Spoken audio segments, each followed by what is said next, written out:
Hi students, this is Brian, and I'm here to give a little video about the classification rhetorical pattern. Now, as its name implies, a classification essay or paragraph tries to classify things. That means take something and put it into some categories, all right? And this is a way of looking at the world and trying to make some order out of it. The world's a confusing place, right? And classification tries to make some sense of that using a bunch of different ways. Some real-world examples of these are in the field, for example, of biology. You all may have studied that in biology there are lots of kingdoms, or phyla, or species, different ways to look at the world. Like we are, for example, mammals versus reptiles. They're two different kinds of things, but they're classified according to the way our bodies work, essentially, the way our life works. So that's one specific example, but there's a lot of different things that you can do.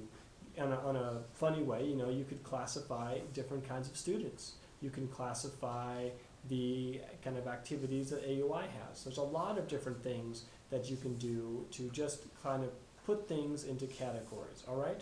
So one of the very important things that I need to mention about the classification essay is that it may seem very random if you don't have what we call a classification principle, okay? The classification principle is very important because it's the way that you are going to approach the topic, okay? So just to take one example, you can say AUI has many activities, and you say sports and education and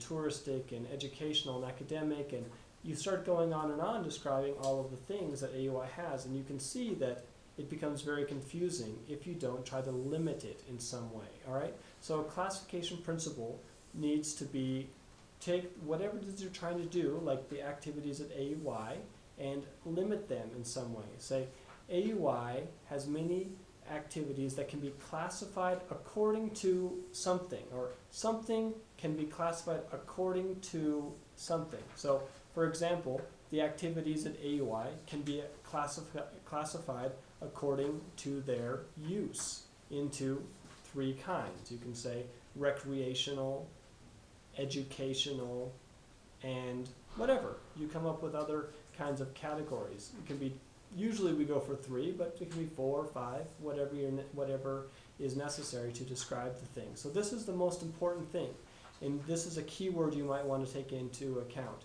Something can be classified according to, and then that's your classification principle, the way that you're going to approach the topic, and then you say, do a certain number of categories. 2, 3, 4, 5, however many you need. And again, usually for an essay, we just do 3, all right?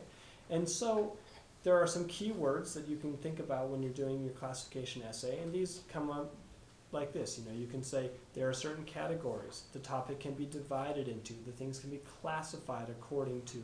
There are many different words that you might use just to show that you're doing a classification style paragraph or essay. Okay? So again, the main, just to recapitulate, the most important thing about the classification is to be very analytical, to look at whatever phenomenon you're thinking about and be analytical. Put those things into clear categories. If you do a good job, you can describe everything that happens within that phenomenon and put those things into categories. And that's what people ultimately try to do. Try to describe all of the different things that go on in the world into categories that make logical sense. Okay?